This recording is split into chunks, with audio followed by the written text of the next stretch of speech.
We'll give everybody a few more minutes to get in and then we'll get started.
We'll get started in just a couple more minutes. We're waiting for people to figure out how to get in.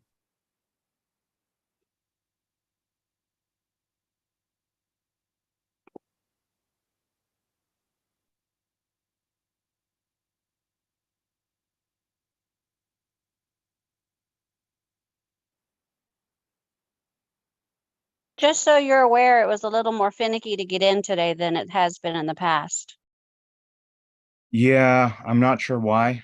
I did register myself for this one and I got the link and I just sent the email out. So I don't know why it's difficult for some people, but not for others, or it's more complicated than it needs to be. I don't really know. It was the easiest I've ever had. Oh, that's There good. you go. Hey, go figure. Yeah. It's all good. I ended up deleting it and had to reinstall Zoom. So I don't know what happened. Lost all my backgrounds and everything. So I don't know. Hey, we're all here at least. Yeah, I'm here now. We'll give everybody just a few more minutes to get in then. I just sent out another email blast. We have over 100 people registered for this through Zoom. So Yeah. they should have all gotten the Zoom link, Zoom email. Yes, I got the email. That's how I knew it was on. Yeah, I changed the display name, so it's more obvious that it's coming from Zoom. The other thing is I got an email from you around 6 o'clock, but I never actually signed up for this anywhere before. I just saw your email that Eventbrite would be charging. And so I just copied actually the login info and never bothered actually to signing up. Well, Zoom does require that you register. So the link for Zoom will take you to the registration page, which you put your first, last name and email address in. That's all it's asking for. Well, that was already when I then was trying to connect early because Yeah. I was update the other day from Zoom. Oh.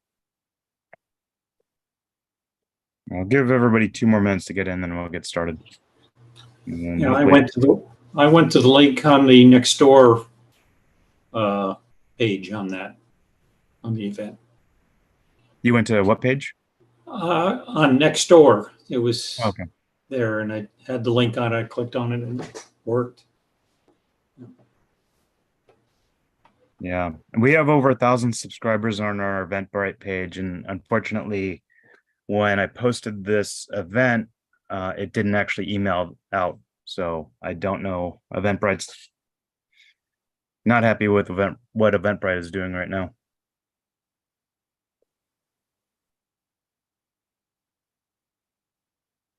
Yeah, I couldn't even find it on Eventbrite, this presentation, this meeting.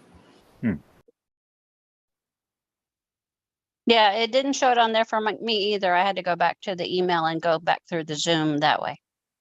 Yeah, Eventbrite wants everybody to pay them, period. So I think we'll see if Eventbrite exists in another couple months. I think they're just gonna kill off most of their subscriber base. They got bought by Elon Musk. Maybe. If they renamed it X events or something, we'll know. If they gonna be, then why? Well, Elon Musk, everything is X. All right, we'll go ahead and get started, and then hopefully people can either jump in or they can rewatch over the live stream on YouTube.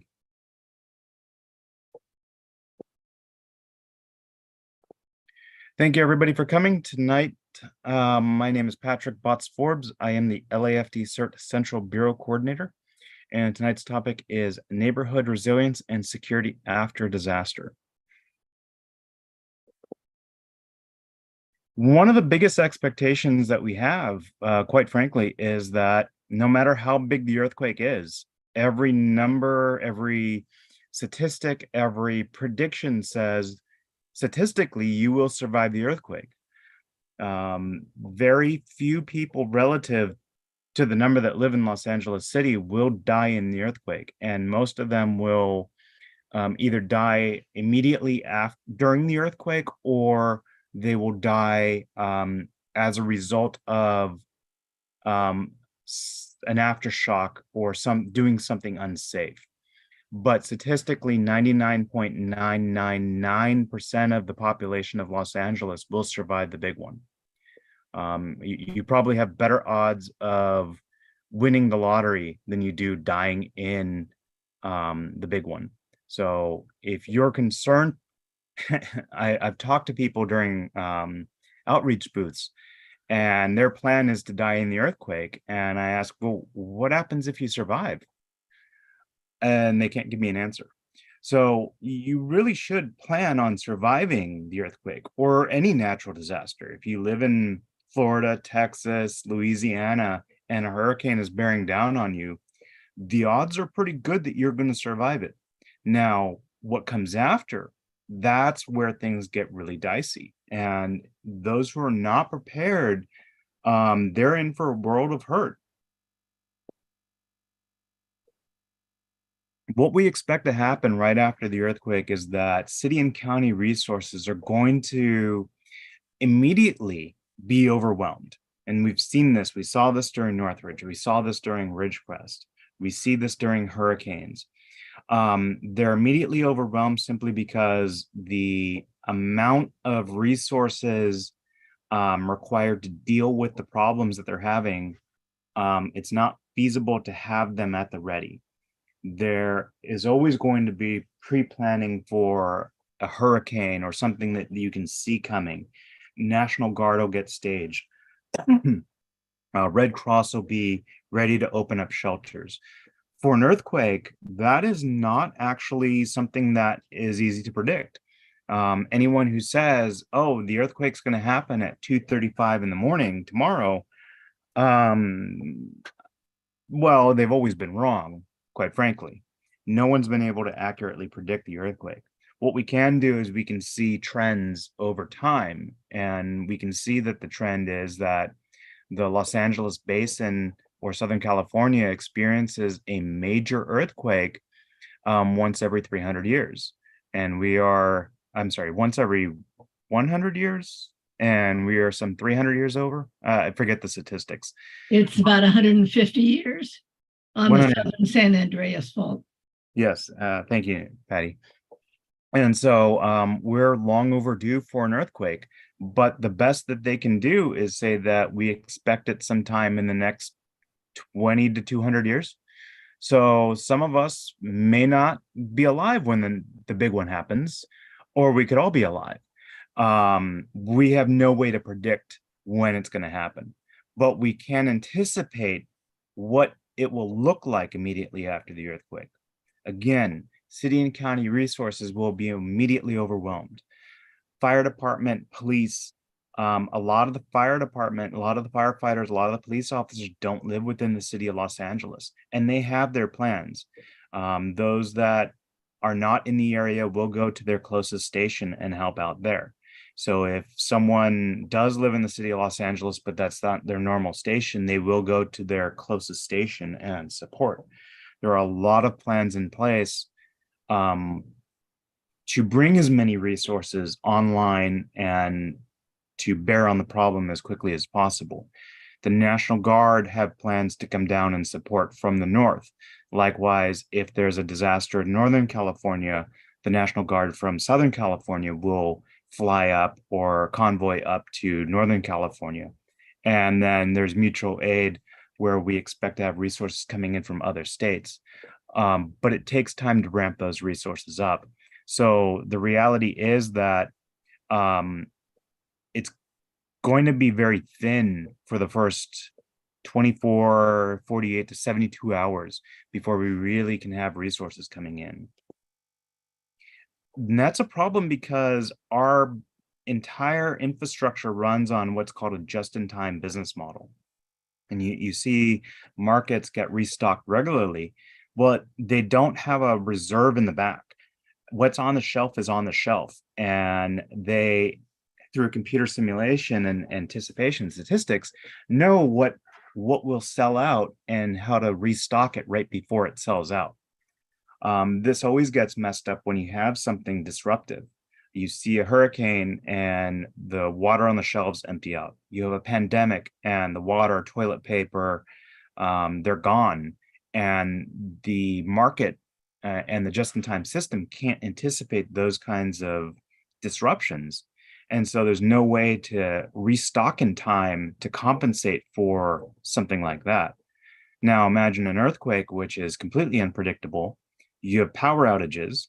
You have gas stations that can't provide fuel to trucks. You have railways that might be damaged. And getting resources into California, Southern California, it's going to take weeks to rebuild that infrastructure. So what's on the store shelves are going to be gone within minutes after the earthquake, if they haven't already flown off the shelves and crashed, especially if they're glass containers. Even a small shake, of course, the news always shows that a liquor store where there's, thousands of bottles of booze now spread across the ground, and that inventory is just gone. Fortunately, a lot of our stuff is in plastic, and so flying across the shelves and aisleways, it's just going to be a mess, but most of that stuff is still usable. Can you hear me? Yes, we can hear you. I'm going to go ahead and mute everybody, and then we'll take questions at the end.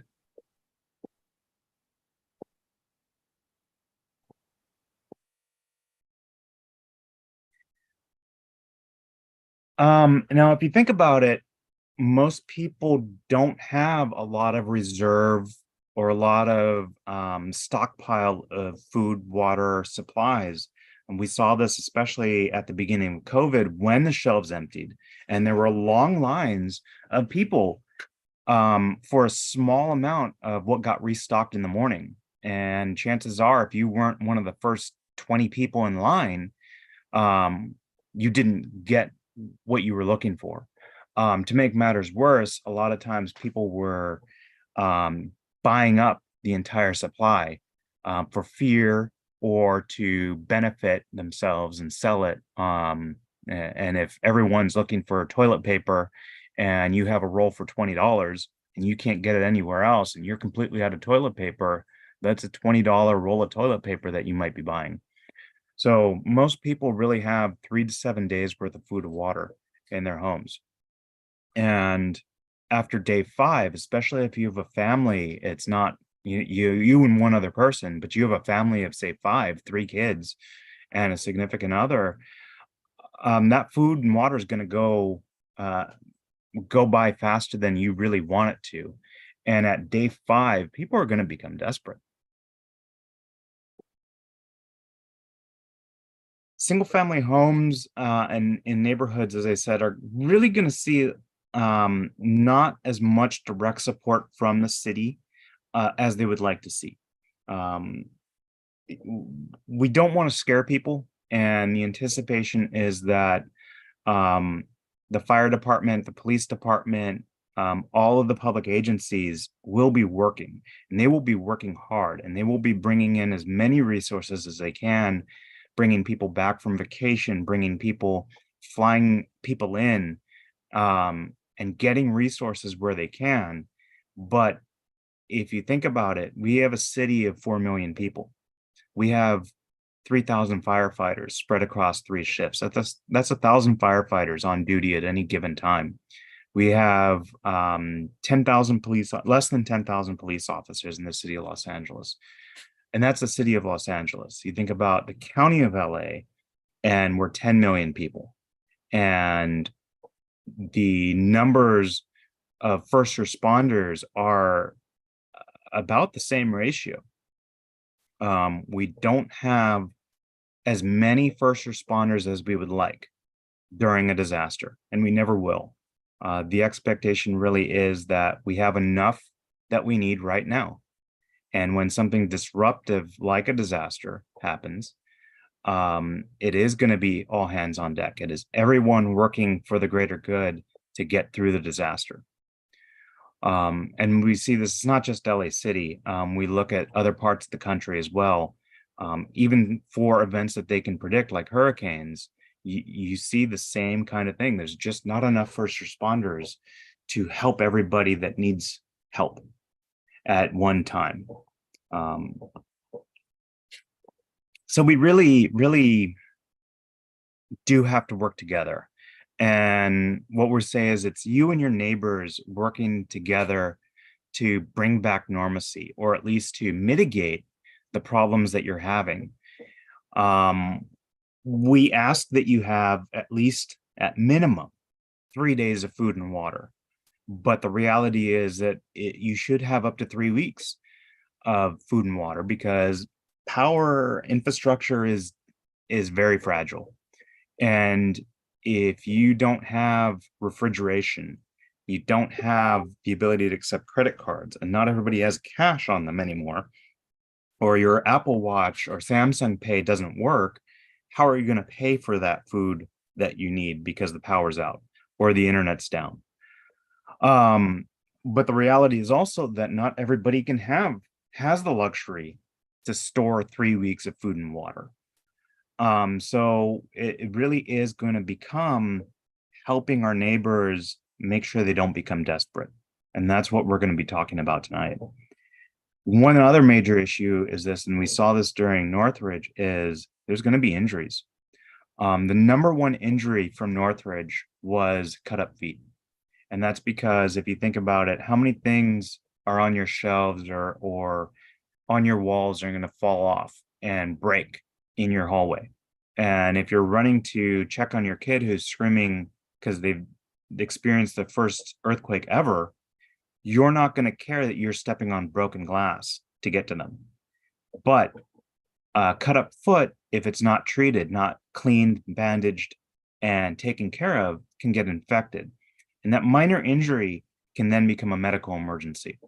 And so we really want to take care of the minor things before they get bad. And that's really, quite frankly, the crux of all of this. If we can mitigate issues early on before they become emergencies, we're that much better off.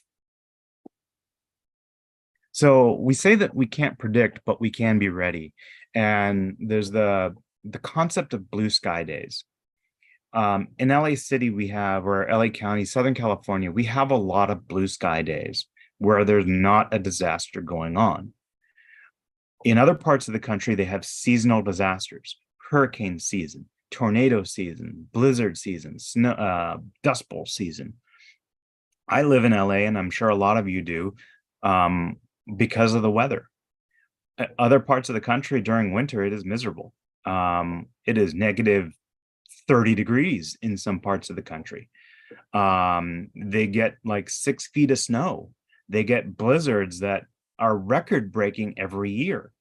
They have even parts of the country that don't get blizzards, suddenly get blizzards. And the infrastructure fails because they're not anticipating a blizzard in Texas. And then what? How long did it take to get power back up and running, resources back up into an area that was not expecting a blizzard? So we need to take advantage of our blue sky days and not say, oh, we don't get disasters in Los Angeles. FEMA has rated LA County as the #1 most at-risk county in the United States for a disaster. And it's not just because we get all kinds of disasters here. We are vulnerable to earthquakes. We are vulnerable to fires. We are vulnerable to pretty much everything. We had a couple tornadoes earlier this year, and we had a tropical storm that narrowly missed LA City and slammed Palm Springs and other parts of the Southland. But we don't get them on a regular basis. And when we do get them, and the saying is, if it rains in LA, or if it ever snows in LA, just stay home, because drivers don't know how to drive in the rain, let alone in the snow. But we can take advantage of this and prepare.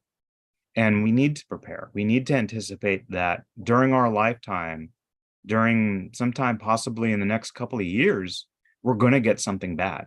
We're not going to get lucky. The next tropical storm may not miss LA, or rather, what happened was the eye of the storm came right over downtown LA. The outskirts of LA got it hard. Palm Springs got it hard. Parts of the valley got it hard. But we got lucky in most of LA County. We might not get lucky next time. So prepare, have supplies, get to know your neighbors. That is the most important thing I can emphasize is here. Get to know your neighbors now. It is not the time to get to know your neighbors after the earthquake has happened.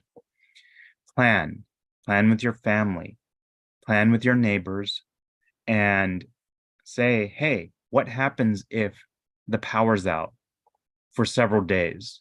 We've had windstorms that have knocked out power in La Crescenta for a week. And that's a fairly wealthy neighborhood.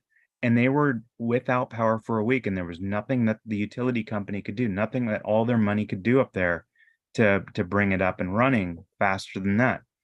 And that's a reality, is we don't know how bad it's going to be. We don't know what's going to hit the hardest. It doesn't matter if you're in a nice neighborhood, a not so nice neighborhood, a single family neighborhood, a multi-tenant neighborhood. We're all in the same boat, and it's going to be you and your neighbors working together. So get to know them now, plan, it doesn't have to be specific, but plan, where are we going to meet? What do you have? What do I have? How are we going to be able to share resources together so that we can all get through this together? Get trained.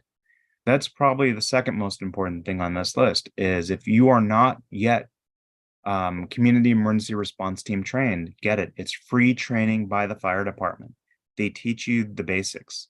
They teach you what you should have learned, what I wish they had taught in high school. And then practice. And we'll talk about a drill that we have coming up so that you can get practice. So what does that preparedness look like? Well, as I said, 3 to 4 weeks of shelf-stable food and water. That's roughly 21 to 30 gallons of water per person and pet. Remember, pets are family too. Pets are persons too. So 30 gallons of water. And if you have a family of 5, that's 150 gallons of water. That's a lot of water. It may not be reasonable. So there are other options out there, but at the very least, start building something. If you have 5 gallons of water set aside, that's at least 5 gallons that you don't currently have. If you have 5 days of food, canned food or freeze-dried food, that's at least 5 days of freeze-dried food that you don't currently have. If you have any prescriptions, heart medications, or whatever that you need to stay regular, make sure you have a backup supply and talk to your pharmacy, talk to your doctor about this. You can pretty easily get an extra month of stock of your medications for travel or for emergency preparedness. Paying for it, obviously, that is always a factor, but it is something to consider. And then you want to make sure that you rotate that medication out. If you don't use it and it extends beyond its shelf life, then it's a waste. So just rotate in and have an extra a month that you keep aside. And then as you get a new prescription, cycle that month in. Same thing with your food.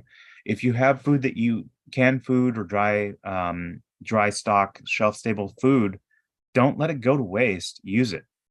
Just keep cycling it in and out of your normal day-to-day food prep and meals.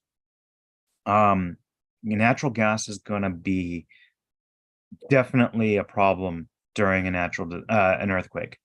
Many of us now have automatic shutoff valves on our natural gas, and over I think it's like a 6.5 or 6.2 that will shut off automatically, and we need the gas company to come and turn it back on again.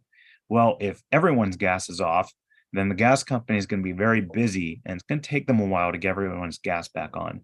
So having a propane barbecue or butane camping stove will help you be able to heat up your food and water. Flashlights. What I recommend is 1 flashlight per person with extra batteries. And make sure you store the batteries outside the flashlight. If you store batteries inside of a flashlight or radio, those batteries deteriorate very rapidly. And so it could be within a year those batteries go bad on you. So make sure you buy them, leave them in the original container. Don't even open them, and just have them in a gallon bag with the flashlight so that when you need them, you've got fresh batteries there. Money is going to be key. I know I don't carry money. I know a lot of people don't like money and don't carry money, but the reality is, as I mentioned, power is going to be out. Your credit card won't work. Your Apple Pay, your Samsung Pay, your Google Pay won't work. And so how are you going to be able to buy stuff without cash? Now, this is also important, is make sure you have small bills. I can guarantee that during a disaster, the person who has the water that you so desperately need cannot make change for you. And so if the water is $5 a bottle and you have a 20, that's a $20 bottle of water because they can't make change. And what are you going to do? Say, no, I'll go somewhere else. So make sure you have 1s, 5s, and 10s. I would say don't even bother with the 20s. Definitely don't have $100 bills on you. And if there's desperate people looking to take advantage of the situation, you're waving around a wad of cash. that's just making you a target. So small bills, the recommendation is $300. I know that that's difficult for people. And so do what you can, put a little aside every month, just so that you have some stockpile ready to go in case this happens.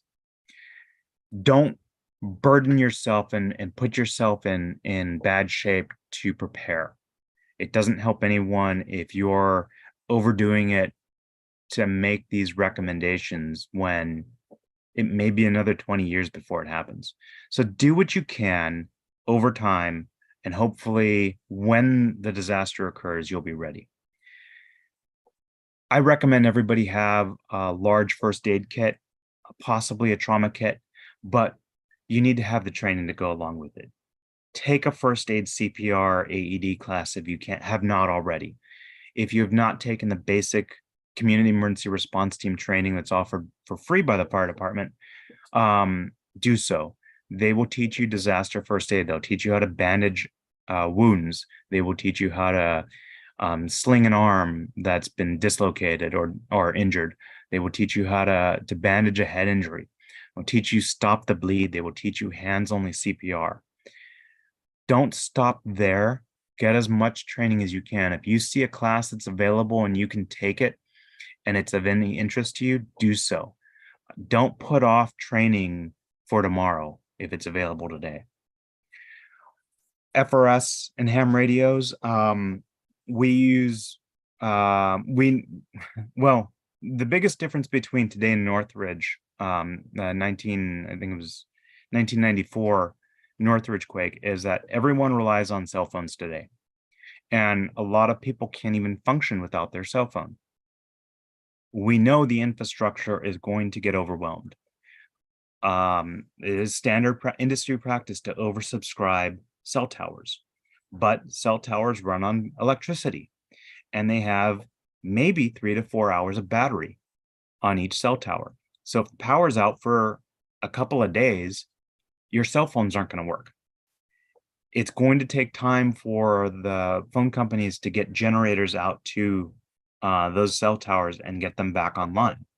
So there's a lot of things that we take for granted today that simply won't exist during immediately after an earthquake. And so family radio service radios or ham radios are great ways to be able to communicate not only with our families, but with our neighbors. They do take practice. And so other CERT coordinators and myself put on trainings where we have you practice using radios. If you have several neighbors with radios, check in with each other regularly. Use your radios, get used to using them, get used to communicating on them. The worst time to learn how to use a radio is right after the earthquake, when you're panicking, your adrenaline is flowing, and you don't know what to do, and now you're trying to do it, and it disrupts everyone else who is also trying to figure out how to use it. One of the greatest resources you could probably have are contractor-sized trash bags. Those are the really big ones, and the reason is there's going to be a lot of debris that you're going to be cleaning up. But you can do a lot of things with these contractor-sized trash bags. If your window breaks, you can use it with some duct tape, seal up a window. If you need to make a latrine because your toilet doesn't work, with some cat litter, you can make, and a bucket, you can make a porta potty. Bleach is going to be essential for sanitization. We know that the water infrastructure in LA City is fragile.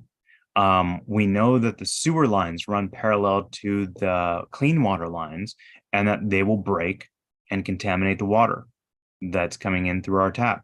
So having bleach is going to be essential to cleaning water, making it safe to drink. And then waterless soap is going to be great because you don't need to have water to clean your hands and sanitize. And that's one of the biggest things when we lose water, clean water, is that it increases the chances of bacteria or other pathogens getting in and making people sick. And so keeping our hands clean, at the very least, is essential to surviving whatever disaster has happened. Large trash cans, we're talking about like 55-gallon drums, or barrels, but also 5-gallon buckets. And again, with the tight fitting lids so that if you need to make a toilet out of it and a bag, at least you don't have to smell it. When you're preparing with your family, it's important to have a place outside the home where everyone can meet. Now, I actually recommend that you have 2 places, one near your home, say, a tree nearby, and everyone meet there, and one a few blocks away, because there's times when there's a fire or something and there's an evacuation of your neighborhood, and if everyone is at school, work, coming home from a friend's house, you might not be able to get to that tree in front of your house. You need to meet somewhere else because you can't get back in your neighborhood. And so having that second location is important. But practice exit drills in the home, Edith. If the power's out and there's an earthquake and you're hearing really ugly sounds coming from your walls, creaking and cracking, and you need to get out through a window, where is the nearest way that you can get out without having to go through multiple rooms to get to the front door or the back door? Have options. And that's probably the best recommendation I can give, is have options. Look at your options when you come into a room, no matter where it is. You're walking into a store, you go in through the front. Well, where are the other exits? Where are the fire extinguishers? Where are the AEDs? Where is a safe place to get under in case the walls start shaking and things start flying off the shelves? Look around and make a mental note of it. Sometimes the way you came in is not the safest way to get out. If you can, practice camping. That's probably, aside from the people who have taken the community emergency response team, campers were probably the ones best prepared for a pandemic.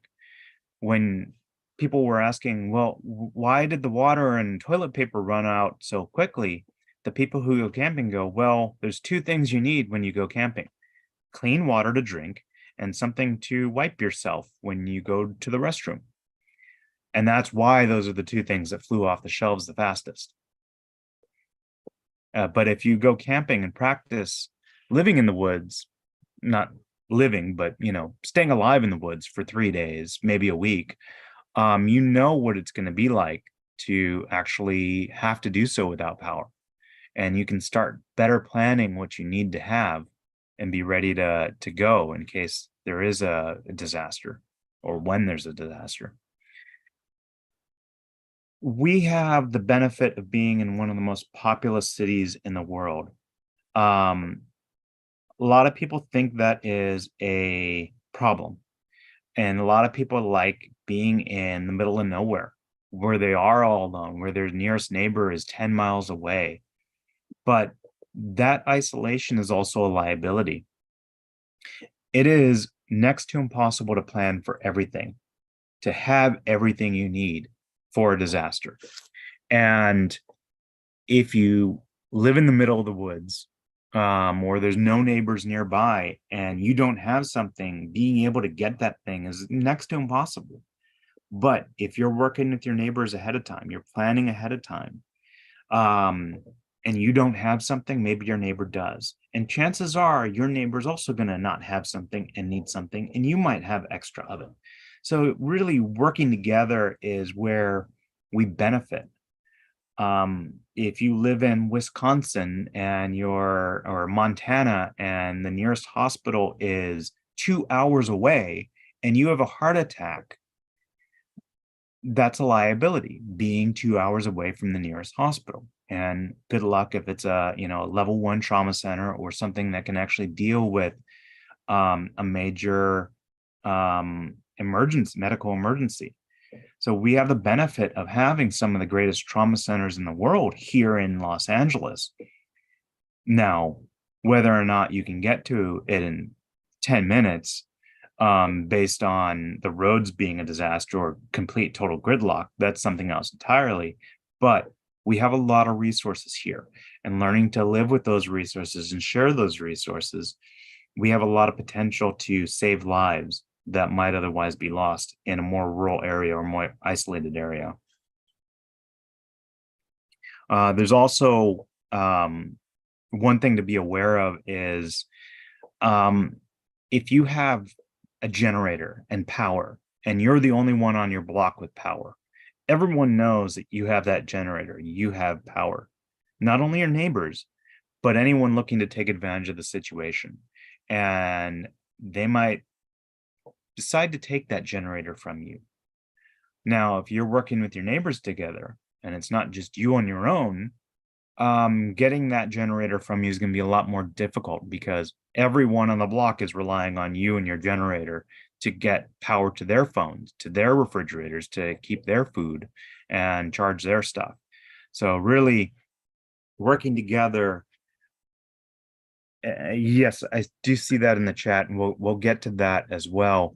We'll talk about defending yourself and what that means, but by and large, one person is not going to be able to stay awake 24 hours, and the people who are waiting for you to fall asleep are patient. So working with your neighbors is going to be critical to getting through this together. We really are stronger together. We really do. There's a reason why cities form. And there's a reason why people form neighborhoods and communities. Today, a lot less people talk to their neighbors, and it's kind of sad, but it is the reality of things. We're very busy. The internet, cell phones have made things really, really different than they were, say, 40 years ago. But if we can get back to that, where you're cordial with your neighbors, you say hello, you know each other's names, pets, you hang out together, you look after each other, it really does help. And not just during a disaster, but say you're going out of town and you let your neighbors know, hey, I'm going to be out of town. Can somebody get my mail? There might be a package that gets dropped off. Can somebody go get that? Or somebody knows you're out of town and they see someone with a flashlight going through your home in the middle of the night, and they call you and say, hey, I know you're out of town, but should I call the cops? Or feed your pets. So really developing that relationship now makes for a better neighborhood, better community, better life than trying to never see your neighbors, never talk to them. And again, if you run out of one item that you need, you can trade with your neighbors. Some people have very large barbecues, or they have generators, they have refrigerators. So you can say, hey, the power's out, I've got some food, do you mind storing it in your fridge because you've got a generator? Or, hey, we don't anticipate the power coming back anytime soon. Let's cook everything now so that it won't go to waste. One other thing to note is that probably most people are going to have a very limited variety of food. And say if you have,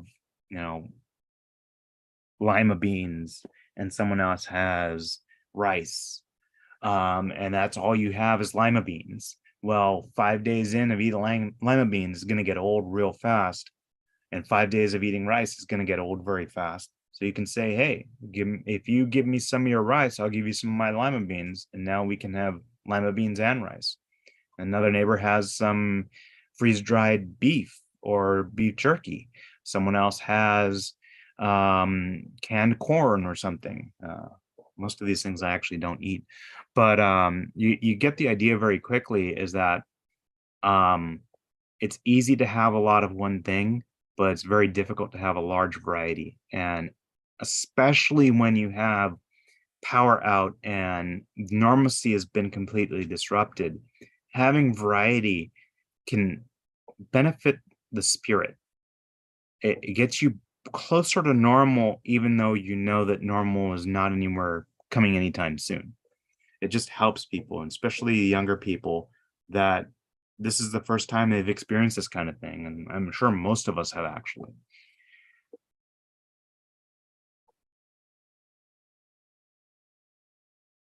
We want to develop a common operating picture with our neighbors. We want to plan before the disaster and not after. And that's really where you start talking to your neighbors. Say, hey, I wasn't here for Northridge. You were. How bad was it here? What did you do? What would you do differently? Do you have any plans now? And start sharing and say, well, this is what I talked to my family about. This is our plan. And oh yeah, we tried that exact same thing. It didn't work. So you learn from your neighbors and share with your neighbors and come together to really develop a better plan out of experience. But to get to know them, their skills, their abilities, their training, experience. There's an EMT, there's a firefighter, there's an electrician, a carpenter, someone who's good with kids, someone who is good with elderly, but also find out not only their strengths, but their vulnerabilities as well. If someone is on a CPAP machine or is on oxygen and needs power to sleep through the night, or has latchkey kids and the parents aren't home for hours while the kids are already home. These are the things where we can really help our neighbors out, look after one another. I don't recommend assigning roles, but if you do assign roles, make sure you have at least 2 backups for every role. If you have someone who's going to be the team leader or the medical person, make sure you have backups, because if that person's out of town when the earthquake happens, and it's inevitable, that's what's going to happen. People that you need aren't going to be there when you need them. Having those backups in place are definitely important.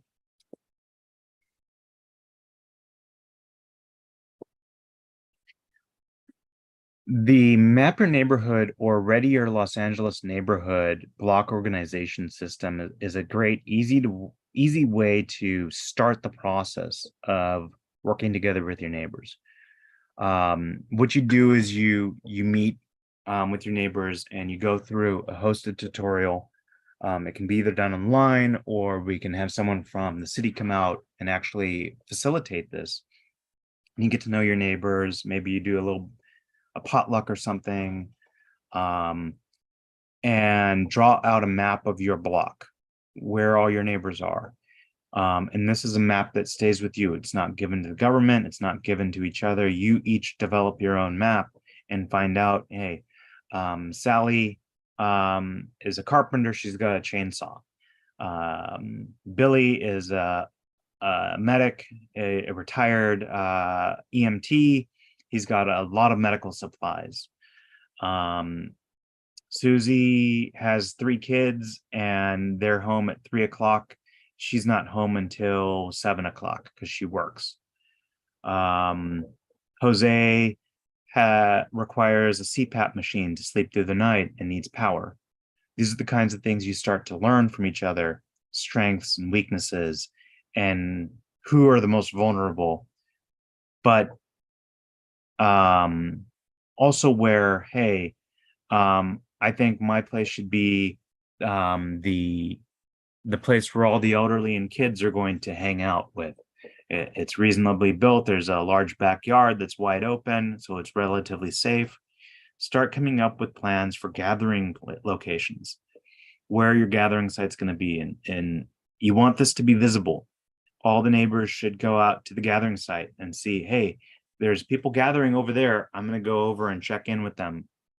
And this is because not everybody will be part of the plan, or at least not know what the plan is. You might have new neighbors, but they're going to see, hey, everyone seems to be gathering in front of this person's place right after this big earthquake and power's out. My cell phone doesn't work. Don't make it in the middle of the street where you can get run over. Make it, somewhere in the open and visible, but relatively safe. Be aware of things that could fall. Trees fall over. Even, when there's not windstorms or rainstorms or earthquakes, sometimes they just fall over. That doesn't mean it is a horrible place and you shouldn't use it, but just be aware that structures can collapse. Be aware of things like power lines. If the power lines come down over your gathering site, you're going to need to move it. But if that's the only location, make sure you have a backup location. Or rather, if it's the best location, make sure you have a backup location.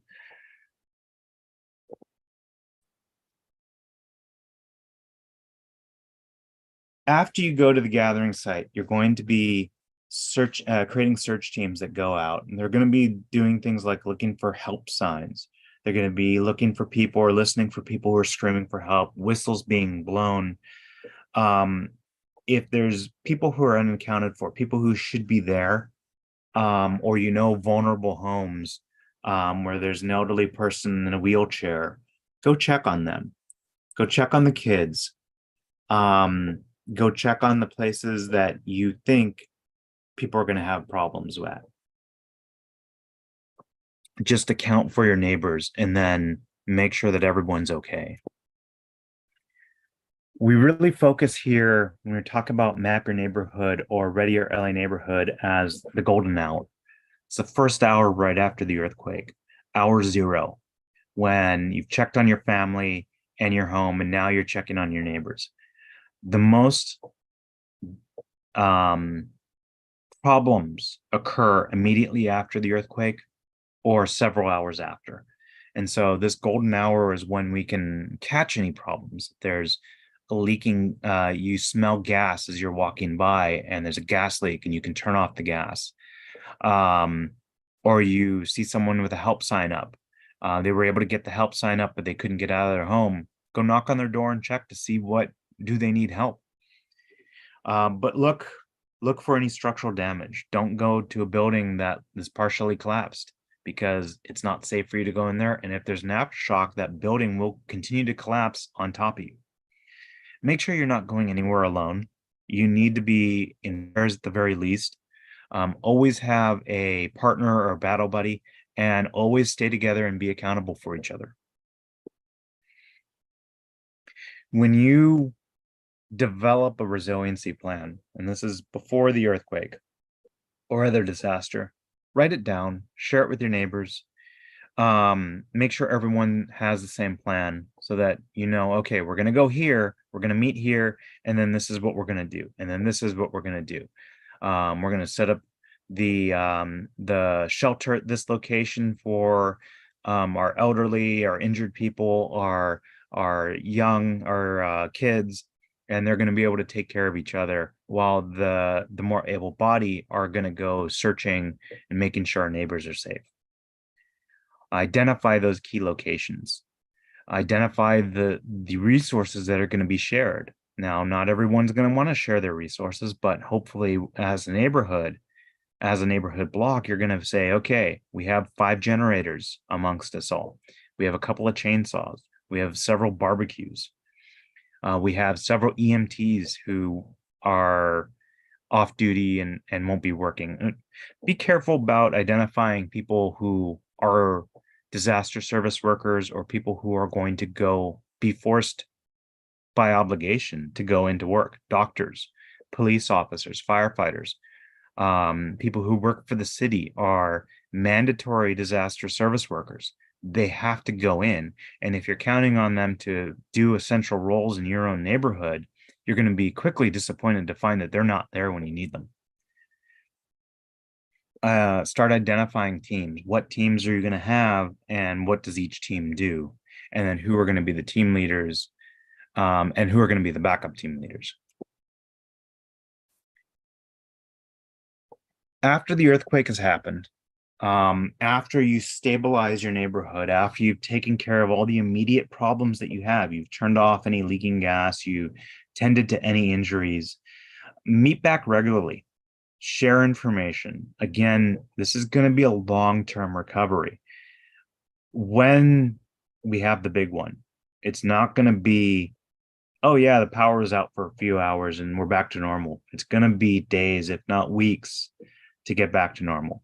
And so we should be checking in with each other regularly, especially if we don't have communications easily available to us, and share information like, hey, I'm running low on water. This is what I can trade. This is what I have a lot of. Does anybody have extra water they can spare and trade for this? A lot of times we expect schools to be open, taking care of our kids while we're at work. And if we're cleaning up our home and it's dangerous, because that's the other time that people get injured, is cleaning up after the disaster. We might not want our kids running around, especially if they're really young, or elderly people who are more fragile. And there are some elderly, don't get me wrong, who are in better shape than I am, and in better shape than people in their 20s are. But there are some people who legitimately can get injured very easily. And so having kids and elderly looked after and looking after each other, they make a great pairing. A medical center, if you have people with medical skills, there will be injuries. And so taking care of those, knowing where to go in your neighborhood block to get medical attention is going to be critical. And quite frankly, there will be some people who are not prepared. Well, they can do something. We're not saying, hey, give everybody who decided not to prepare a free ride. There's going to be a lot of things that need to be done. Cleaning. If they have some skills, they can fix things. They can, help rebuild a fence or something. They can cook something. Everyone can do something. And so barter, trade, work together, find out what people can do and where they can be best put to use.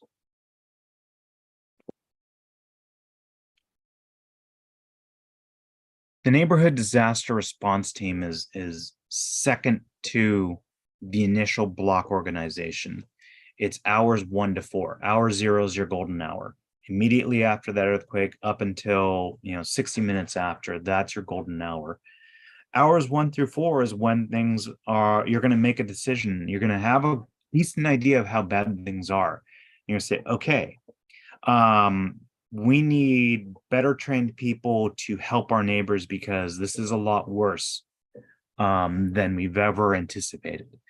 We have people who are injured. We have people partially collapsed buildings, or rather, we don't go into partially collapsed buildings, but we can go into lightly damaged buildings. And we have people who are trapped and need to be rescued and gotten out of there. And that's when we really form these neighborhood disaster response teams. And these teams should be led by people who are CERT or Community Emergency Response Team trained. These people have been trained to look for threats, look for danger, and keep the rest of the team safe. That's not to say that everyone needs to be CERT trained, though it'd be great if everyone was. But non-CERT trained members can be part of the team and will be great assets to the team. If you go, hey, I want to help, but I've never taken any training, the CERT team leader is going to say, okay, this is what I need you to do. Have you ever used a radio before? Yeah, I work in the movie industry. We use radios all the time. Cool, you're a radio communicator. Or how's your penmanship? I can write decently. I can read my own handwriting. Cool, here's a clipboard. You're a scribe. This is where things deviate from the Ready Your LA Neighborhood or Map Your Neighborhood plan, is that we want to have a staging area that will get set up. Whereas the gathering site, the neighborhood gathering site, is visible and intended to attract attention, the staging area needs to be out of the way. If you have a bunch of people in green with backpacks that look like they know what they're doing, the attention that's going to attract from people who are not prepared, who are panicking, will disrupt that organized response. And so you want to have it out of the way. The team members, the people who've been planning and training, they know where to go and they know where to bring their able-bodied neighbors. But you don't want a big everyone come here. This is where the people who are trained are going to meet. These teams will form damage assessment teams and do a survey, a damage assessment of the area, find out how bad things are. And then they'll send out incident response teams that will take care of the problems, or at least mitigate the problems as best as they can. And sometimes that means taking injured people to a medical treatment area or casualty. The fire department refers to them as casualty collection points. We know these people need to go to the hospital. And so they need to be moved here because the fire department knows where our casualty collection point is, and we'll be sending help there to transport people out. Or we're going to have someone with a pickup truck or a station wagon taking people to the hospital, and they're going to come to this casualty collection point or medical treatment area and transport people out of there versus having people scattered around the neighborhood. I said training, and I mentioned the community emergency response team training. This is something we created here in LA City. The Los Angeles Fire Department created this program back in 1985, and they've probably trained, tens of thousands of people, if not hundreds of thousands of people over time, but not anywhere near as many people have taken the training as we need to. Quite frankly, aside from the people on this call, there's very few people who have even heard about the community emergency response team. And I hope some of you are learning about it for the first time here. It is taught by LA City firefighters. Other municipalities, other programs do have volunteers that teach it. We are privileged to have a dedicated CERT unit in the fire department that teaches it. So they have, decades of experience being a firefighter and seeing the things that they're going to teach you about firsthand and experiencing what they're talking about. They are subject matter experts because they've been through it. The class is 2.5 hours a night, 1 night a week for 7 weeks. It is 18.5 hours. It is a commitment, but you learn a lot. No one has ever told me that it is boring. But it is fairly fast paced. You're going to have damage awareness and preparedness. You're going to learn how to operate in a team using the incident command system. You're going to learn how to assess a building, tell if it's safe to enter or not. You're going to learn light search and rescue. If you do make entry into a building and it is powers out, it's in the middle of the night, how do you search the building safely to find people without becoming a victim and losing people part of the search team? You're going to learn basic disaster first aid. It is not a CPR class. However, they have added hands-only CPR and stop the bleed to it. So it is better than not having any training at all, for certain. And then you're going to learn about disaster psychology, because we need to take care of ourselves. If we have seen some pretty gnarly stuff helping our neighbors, people we know, that weighs heavily on people who've never experienced this kind of trauma before. And we need to learn how to take care of ourselves, or things don't go well in the long term. The training, again, is free. It's taught all over the city, and there's classes running every odd month for 2 months. So if you go to the website cert-la.com/Eventbrite, that's where you're going to find the list of classes that are available. Now we get to the interesting part. I anticipate day 5 after the disaster, the earthquake. That's when people who have not had food for a couple of days start to become desperate. And we're talking about regular everyday families, people who are friendly. They're you might go have a beer with them, you might know their family and hang out with them. They're people you might consider friends, but they have a family that's starving, and they've been out of food for a couple of days now. And you don't know what desperate people will do. You might think you know this person and they're the nicest person in the world, but they will slit your throat to get food for their kids who are starving. And I mean that both literally and figuratively. It is impossible to know how dangerous someone could be, or maybe they'll steal, maybe they'll sabotage. You just don't know. And the goal really is to make sure that our neighbors don't become desperate. If one of our next door neighbors becomes desperate and will do anything to feed their family, and we have plenty of supplies and we're not sharing it with them, it is not a good situation. So work together, keep an eye on each other, make sure that people around you are not becoming desperate. We talk about different types of crime. There's generally three types: crimes of opportunity, crimes of desperation. We just touched on that, and irrational crime.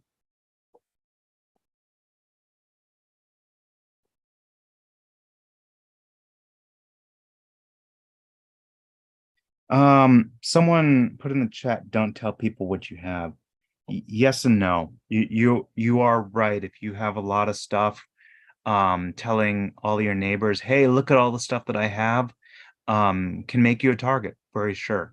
But if you're sharing plans with your trusted neighbors, you don't have to be specific about what you have, but also you want to make sure that they have stuff too, and that you're working together, planning together, and being able to help each other. And yes, have extra. That you're not going to trade your last bottle of water for someone who needs it. That's unreasonable. But if you have extra water, and I mentioned this earlier, and they have extra food, there's the opportunity to trade there. Crimes of opportunity, these are actually predictable, and this is where we see things happen.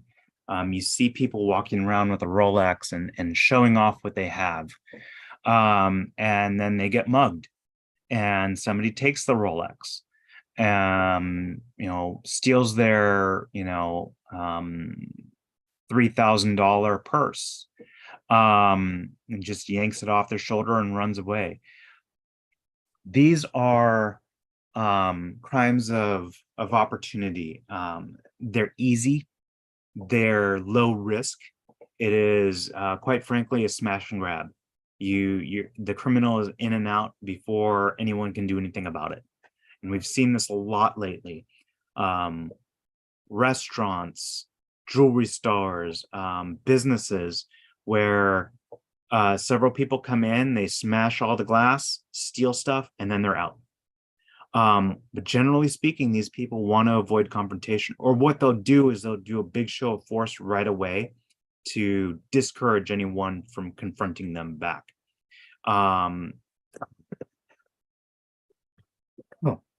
Excuse me. One of the things that will happen is if you have a security guard, sometimes those are the most likely to be on the ground in a bank robbery, because they know they're the target.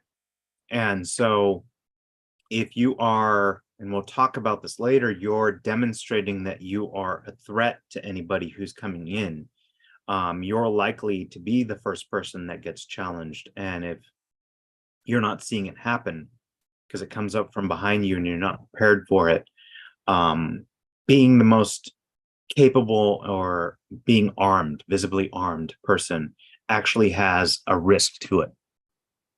But in general, a crime of opportunity is a smash and grab. They want to be in and out. They don't want to challenge. They don't want to risk their own personal injury, but they're also less likely to severely harm someone else. They don't want to murder someone to steal some jewelry.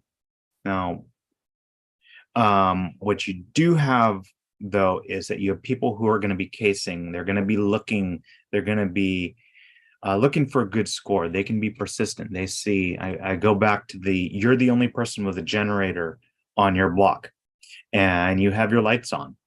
Well, you have to sleep at some point. And so they're going to be waiting for you to let down your guard so they can come in and take your stuff.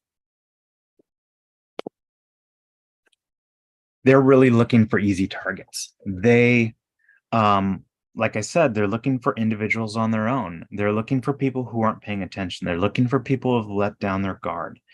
They might make a threat to you. They might brandish a weapon. and say, give me all your stuff or I'm going to shoot you.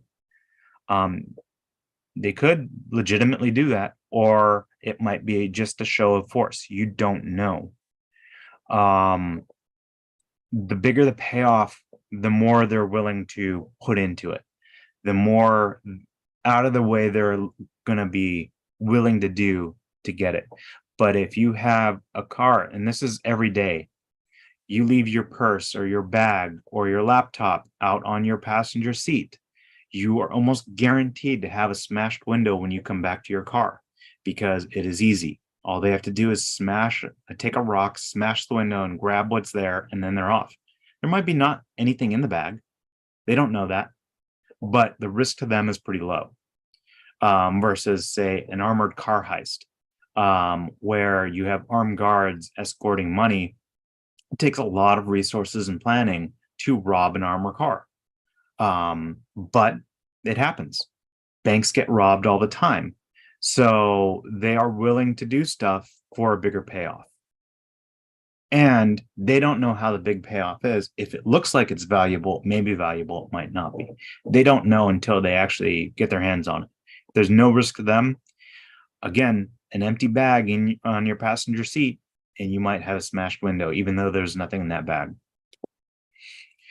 Crime is desperation. This is going back to letting your neighbors get desperate. They're unpredictable. If somebody believes you have something that they need to survive, they might be willing to take it from you. And these people are going to be less deterred by confrontation. They're going to be more willing to hurt people to get what they need because they think they need to survive, or their family needs it to survive. If someone has not had food and water for 3, 5, 7 days, and their kids are crying out, begging, they're starving, who knows what this person's capable of doing? Who knows what they're willing to risk? They might be willing to risk their own life or getting injured, or they might determine their kid getting fed is more important than you living. So this is why it's so important that we look after our neighbors and make sure that we don't reach that point of desperation. Talk to your neighbors ahead of time. Make sure that they have plans. Make sure that they're taking serious thought about what will happen after the earthquake. And if they say, oh, I'll just die in the earthquake, it's like, but what if you don't? What if you survive? You have 3 kids. What if they're screaming and starving and you didn't prepare? Try not to panic them, but work with your neighbors, get to know your neighbors, and get them to trust you so that you can convince them to take the community emergency response team class. Irrational crimes are things that we really can't prepare for and anticipate. They are completely unpredictable.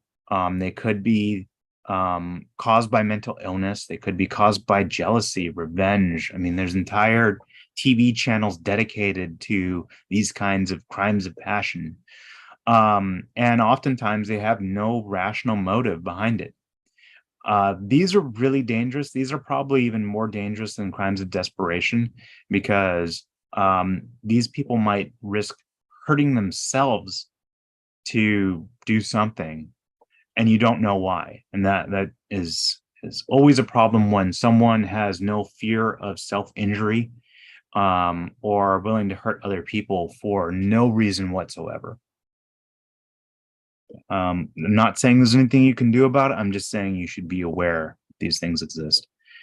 And that really builds towards situational awareness. You need to be aware of what's going on around you. And today, since cell phones really have become mainstream, people's self-awareness, situational awareness is almost non-existent. You see people on the news falling into open manhole covers. You see people walking up to a bear on the street because they're texting on their phone and not aware that, they are close to danger. I live in an area where we have coyotes that come out at 2 o'clock in the afternoon. and I was driving up, and there's a coyote in the middle of the road, and there's someone walking their lunchable dog, their little chihuahua, oblivious to the fact that a coyote is 20 feet behind them. Look around. Don't focus, don't hyper focus, don't pay attention to only one thing. Keep your eyes open. Hey, if you're going to text with someone, put down the phone periodically so that you can look around, make sure that you're not about to trip on a curb or a tree or a coyote. Always be aware of what's going on to the left, to the right, in front of you, behind you, above you, and below you. What you don't see will get you in trouble every single time. And this is where crimes of opportunity happen. You see someone who is not paying attention, they're oblivious. It's a smaller female or male, doesn't really matter, smaller person, completely oblivious to what's going on. They have headphones on, they're out for a jog, and that's when they get mugged, because they're an easy target, because they're flashing around their brand new iPods, $800 iPods. I don't even know how much they are right now. And they've got, their latest $600 Apple Watch. They've got their, $1,000 iPhone on their arm. They're not aware of what's going on. The people who are paying attention, who are looking around periodically, who see someone who is out of place, who sees someone who is a little shady looking, they're not the people who get mugged. And if they see something they don't like, they're getting out of there. So stop, breathe, look around, listen. Don't have both headphones in. Don't have both earbuds in. Pay attention to the sounds that are going around you, and practice states of alertness. We talk about the color, the Cooper color. Ooh, let me try that again. The Cooper color codes states of awareness. The white state is you're at home, you're perfectly content and safe. You don't think there's any danger around you. You've let down your guard completely. And to be fair, there's pretty good reason to. Your home is your castle. You've done what you can to make sure that your doors are locked. You have, a few extra deadbolts. You've secured your entrances. It is relatively safe. It is safe for you to let down your guard.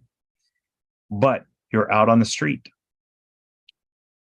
There's other people around you. There's wild animals around you. There's bears that come down to certain parts of the city who are looking for food. You have rabid coyotes that are looking to eat your pets. You should not be panicking and frantic, but you should be paying attention to what's going on around you. You can be relaxed, but be alert, be aware, look around periodically and listen. That is where most people should be when they're outside. Orange, you see something triggers your spidey sense.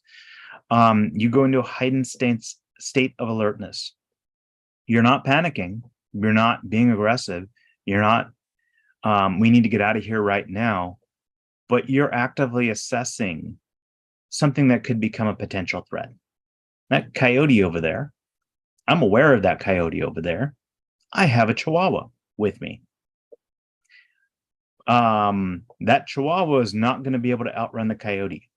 And if that coyote comes towards me, I don't know that I'm going to be able to keep my chihuahua from becoming a lunchable for this coyote. Start thinking about potential possibilities. Keep your options open. Do I need to fight? Can I escape? Do I have someplace to run to be safe? Am I near a car, my car, that I can get into? Keep your options open and start formulating your options here. Red is when you're actively fighting or retreating or fleeing. That coyote comes at you, wants your dog. That coyote is rabid. That coyote has not eaten in 5 days. And your dog is looking like a piece of bologna on 4 legs right now. What are you going to do about it? You can pick up your dog. Can you get away? Are you confident in your ability to fight this coyote? Now, the thing is, coyotes are pack animals. When you see one coyote, there's almost always a second one somewhere around you. So if you've hyper focused on this one coyote and you're not looking around to see where that second coyote is, you might be in for a surprise. For those of you who saw Jurassic Park, think of coyotes as velociraptors.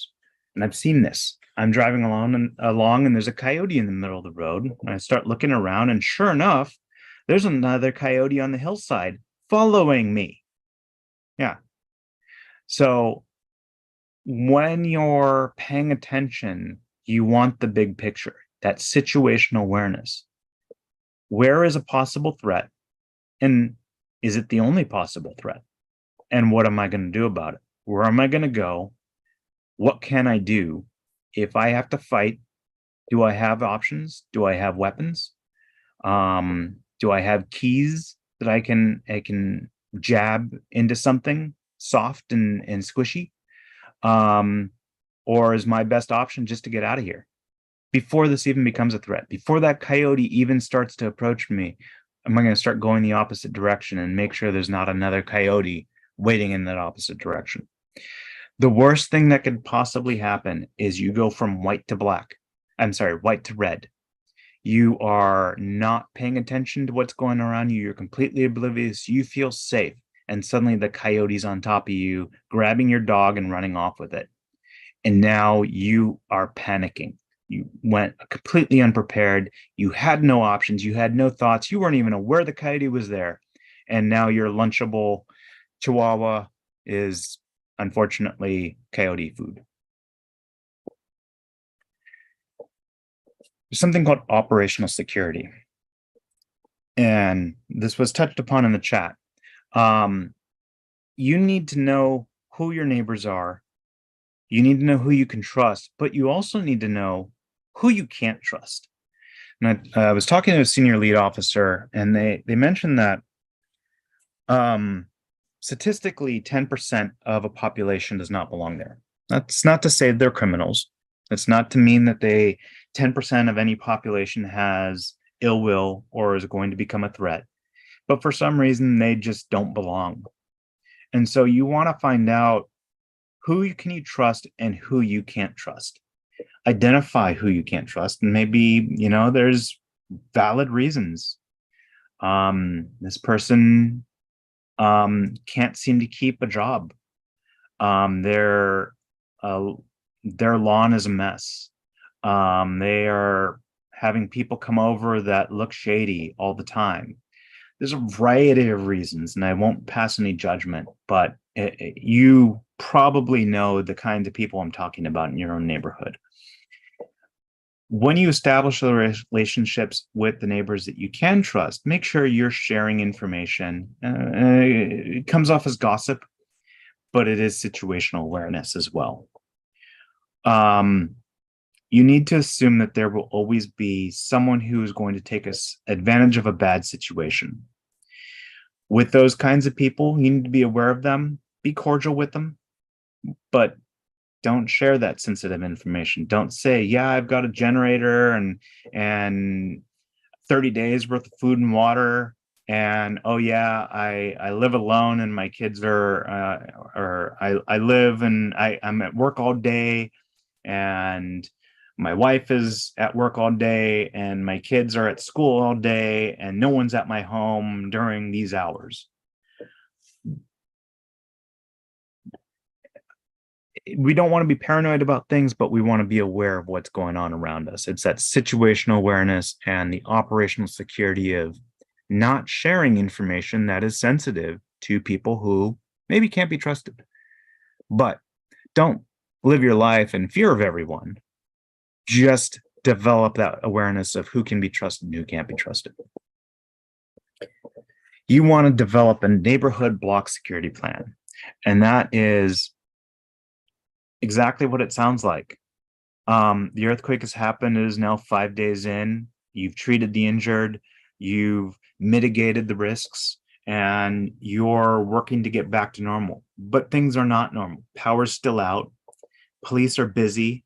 There's some parts of the community that are in bad shape. Your neighborhood is not that badly off. Unfortunately, there will be people who will take advantage of the situation. You know, you can't call 911 for help. Police are not, 3 minutes away when you need them. So you want to be visible. You want to be active. You and your neighbors need to be out showing that this is a neighborhood that people shouldn't mess with. And it's not just, oh yeah, we have a bunch of people randomly walking around with guns. It is as simple as there are people outside communicating. We don't anticipate roving gangs or marauders. This is not, Mad Max out there. We anticipate there will be people, 1 or 2, maybe 4 in a car looking around for soft targets. They come up in a neighborhood and everyone looks and turns and pays attention to them and makes it very obvious that as they're driving through, everyone is looking at them. Well, if they're up to no good, this is not a neighborhood they want to mess with. They don't see any weapons. You don't need to be showing that you're forced to be messed with, but you are aware of them. And they're going to go find an easier target. Wave, say hello. Make sure someone wandering through is aware that you're aware of them. Just be nice. Hey, it could be they're a friendly neighbor from another neighborhood. And you being nice, they're going to be nice. And maybe you develop a relationship with them in their other neighborhood block. And they're willing to trade. And so are you. Or it could be that they're up to no good and they're walking through and going, yeah, nope, not this. What is this? Wrong town, something. You want to make sure that you have communications options. And this is where those radios come into play, where if there's a few people outside visible and something happens, you can get on the radio and everyone is listening to the radio and you have a code word that alerts people that there's a problem. And this shouldn't be too obvious. You don't want to escalate. Somebody comes up and they're deciding to kind of prod and see how well prepared you are, if this is a neighborhood they want to take advantage of or not. If you escalate, they might escalate. If you make a threat, they might make a threat. But if you're keeping things calm and you say, oh yeah, hey Sam, do you have any more bubble gum? And you have your push to talk down on the radio and everyone hears, hey Sam, do you have any more bubble gum? And bubble gum is the trigger word. And everyone comes out of their home. That person who's checking to see how well your neighborhood works together sees everyone come out of their home. They don't even know you have a radio on them. They see everyone come out of their home all at once and looking at them. They're going to de-escalate really quickly because they don't know how. They already know you're prepared. They already know you're communicating. They don't know to what degree, and they don't want to find out. I mentioned again here, visible weapons make you a target. If you're someone walking around with a gun strapped to your waist or a rifle slung over your shoulder, you're the first person they take out. Or they try and take your gun and use it against you, use it against your loved ones, use it against your neighbors. So I strongly advise against any visible weapons. And for the love of God, if you do decide to arm yourself, make sure you know how to use it. Make sure you are practiced. The worst thing that could possibly happen is it's taken away from you and used against you and used against your loved ones. That is the worst possible scenario here. So if you decide you're going to arm yourself, practice with it, practice under stress, take classes, make sure you're proficient at it, and make sure that people know, hey, this is what the security plan is. This is what we're going to do, and these are the people who are going to help be part of that security plan. Verbally discuss this with your neighbors. Have this plan not necessarily written down. Your neighborhood preparedness plan should be written down, but the security plan, that's something verbal, something that's discussed amongst the people you trust. And make sure that they're on the same page. This is not information that they share. If you're going to be armed and concealed, only certain people should know that. And establish those code words ahead of time, those nonverbal signals. So if everyone kind of looks at each other and you're on the same page of, hey, this is going south, we need to do something about it. Also have identified places you can fall back to. If things go south and someone decides to be an idiot and do something and take advantage of something, where are we going to go? Where can we defend ourselves, defend the people that we love from people who want to take our stuff? Defensible rally positions and fallback points. I recommend that you form or join your neighborhood watch. These are our teams that meet regularly with their senior lead officers. They are involved in the community CPAB, the Community Police Advisory Board. A lot of these teams use two-way radios to communicate. They're keeping an eye out on things because, hey, sometimes it's dangerous out there. And there are some neighborhoods that are legit dangerous places. But what people don't realize is that sometimes the places that don't have crime, they don't have police presence, because if there's not daily break-ins and assaults and fights breaking out, well, the police are going to go where they're needed. And so sometimes the nicer neighborhoods that don't have crime problems are the ones that are going to get hit, because they know the people who are looking around for and taking advantage of something, they know where the police aren't. So this is where the neighborhood watch really comes in. Having that eye on things, being able to, you've got the number of your senior lead officer, you can quickly call them. You know who's going to call 911, what to do. And you're visible out there, because when it comes to, this is not a neighborhood to mess with. It is, everyone is communicating and visible and working together. There's a large dog walking population here. They are visible all the time between these hours. Well, there's not going to be too many break-ins during that time when people are out walking their dogs. This is not a great, easy to find website. I suggest, if you live in LA City, search for Neighborhood Watch LAPD. If you live outside the neighborhood of LA City, search for Neighborhood Watch your city. There's probably a link to it to find out where you can find out more about joining your neighborhood watch. I mentioned practice, and you need to practice frequently. Medical is one of the skills that is the most difficult to do and do it well. If you've taken the CERT training and you've only done it once, you've never taken first aid CPR, you don't get to practice very often. It's a skill that's perishable. And so we do drills regularly throughout the city of Los Angeles, and our drills are open to everyone. Our drills are open to non-CERT trained people. Our drills are open to people who do not live in the city of Los Angeles. We want you to come out and practice with us. On Saturday, October 28th, from 9 a.m. to 2:30 p.m.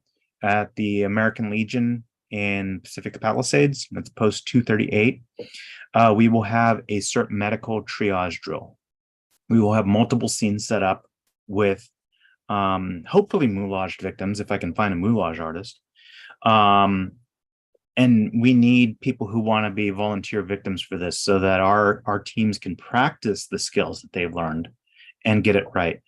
And the idea is you're going to go over these skills multiple times, hopefully 5 to 7 times over and over again. So you get the skills right and you get the immediate feedback to know, hey, that's not quite right. Show me how to do it. All right, this is how you do it. Okay, now demonstrate it. Okay. And then you do it over again. You do it over again. You get that immediate feedback to know you're getting the skills right. Or you can go to the website lafd-cert-triage drill 2023.eventbrite.com to sign up. And I'll put it in the chat as well. And I mentioned Ready Your LA Neighborhood and Map Your Neighborhood. I mentioned Community Emergency Response Team. I mentioned Neighborhood Watch. These are all core programs of what we call the Neighborhood Team program. We've taken the CERT training down to the block level. We want to organize teams. We want to get you prepared, get your neighbors prepared, so that when the disaster happens, we've had this time, this blue sky time to get prepared, trained, have plans, know where we're going to go, know what we're going to do, practice doing it. If you don't get my emails, sign up at join.ntp-la.org. We've written step-by-step guides that will tell you exactly what to do after the earthquake. And you can find that at documents or package.ntp-la.org. You can just go to ntp-la.org and it's all linked here. You can find our calendar up there at calendar.ntp-la.org. And I mentioned that we've got a YouTube channel. This is live streamed to that. You can go to, you can just search for LAFD CERT coordinators in YouTube and you'll find our channel. So, any questions? I know there was a lot of information that I gave. This is a big overview, really. It is a large subject, and I don't expect people to become experts at it by just attending 1 hour and a half lecture. This is something that takes time, and this is why we take advantage of the blue skies that we have here in LA. Practice, plan, prepare, train now, so that when the earthquake happens or whatever disaster it is, at least we've thought about what we're going to do. I don't know if any of the other coordinators are on. I know Chin, who's our South Bureau coordinator, is having difficulty getting in.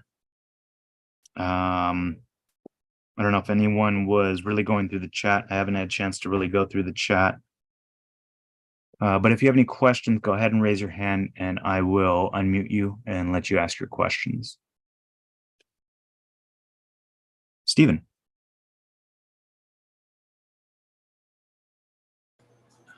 Yeah, kind of unmute.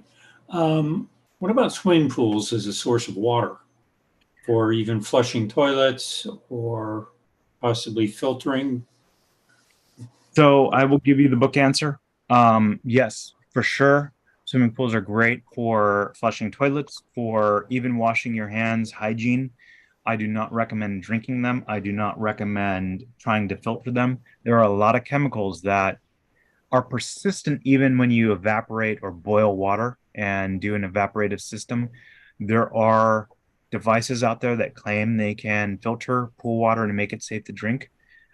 I would not trust that, simply because if things go wrong and you don't adequately filter that water, the chemicals or whatever's in that water will cause diarrhea. And that's probably one of the worst things that can happen to you is you're in a disaster scenario and now you have to run to the toilet every 10 minutes. You are not going to be in good shape. So I wouldn't personally take the risk, but if you want to buy something that filters and it says it can, I don't know that it can or can't. Well, at least if you have the water that you don't need, drinking water to flush your toilet or to wash your hands, then Absolutely. It's saving a lot of water. Yes. Okay. And that is a great use for pool water, is to use it for washing hands, use it for flushing toilets. Absolutely. Patty. There we go. Okay. Yes. the American Red Cross, you mentioned them starting up shelters.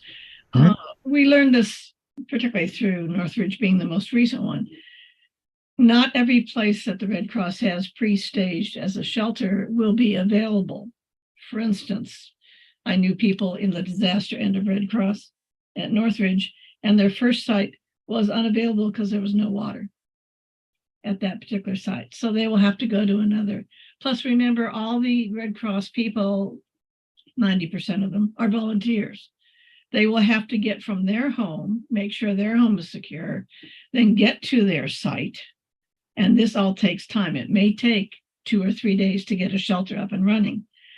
And they do not accept pets because of allergies, risk to other people, cats, dogs, particularly. So, you know, we want you to come to Red Cross and shelters, yes, but you have to be aware of the parameters that are there. Maybe you can leave your dog or cat in the car if you're going to a shelter. But you do have to be aware that Red Cross, like the rest of our responders, are not going to be there in the next hour after an earthquake. It's going to take a while for anything to get set up and running. Absolutely. Thank you, Patty. Any other questions or comments? I really want to emphasize that, you know, first responders, there is help coming. It is just not going to be there as soon as you want it to be. And so that's really where helping your neighbors, coming up with the plan is essential, because if we're better prepared, we don't need them as desperately as we would if we weren't prepared. And let them focus on the neighborhoods that are less prepared. There are going to be people who need them, and hopefully it won't be us. Sally. Yes, no question. Just a huge thank you for this incredible Zoom meeting. This was so informative, concise, detailed, and just with layman's terms so everybody can understand. It was just fantastic. I really want to thank you. Thank you, Sally. And like I said, let me put the links in the chat. So if you haven't signed up yet, sign up at join.ntp-la.org. Oops. The training that's coming up is at LAFD cert-triage drill 2023.eventbrite.com. And then search, if you need to search, you can search, somebody posted in the chat there, YouTube / LAFD cert, or C/LAFD cert coordinators, or you could just search for LAFD cert in YouTube and you should find us.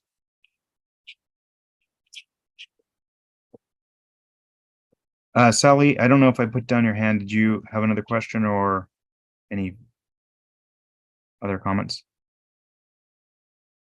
Okay. All right. Any other questions? I know there's a lot to take in, but now is the time. While I'm reading through the chat here to see if I can answer, if I missed anything here, or if you're aware of any questions that were asked in the chat that you would like to bring up.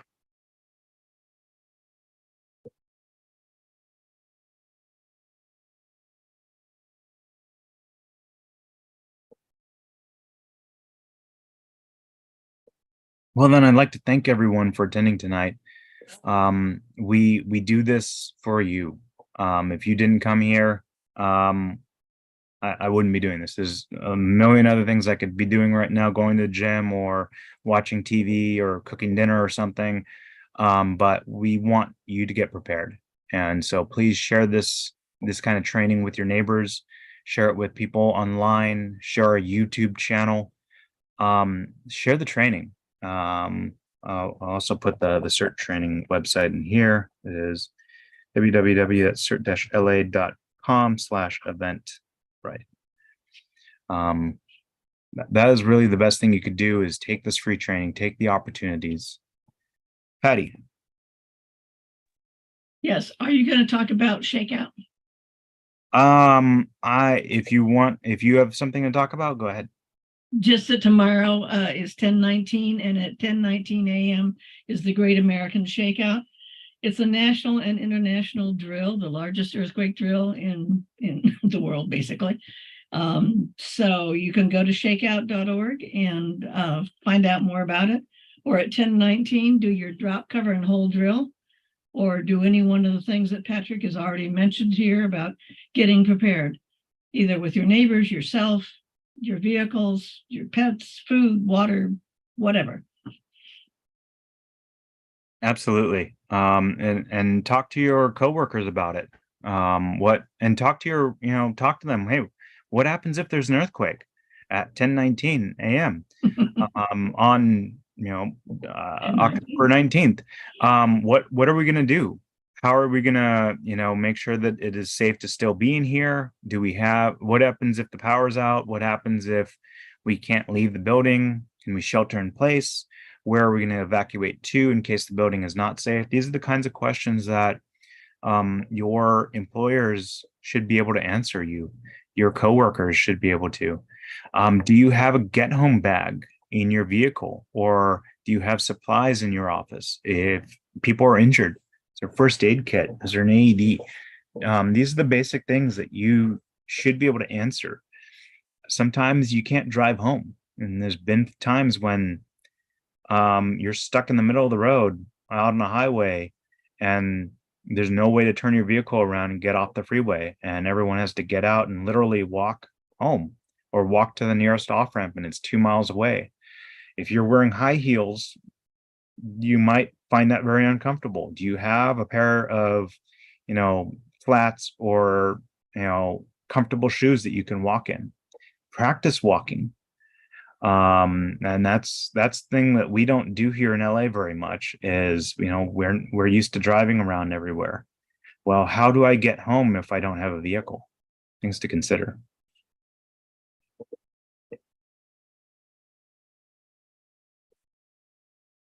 All right. Well, again, thank you, everyone. I will give you back the remaining 15 minutes of your commitment to me, but I appreciate everyone for coming tonight.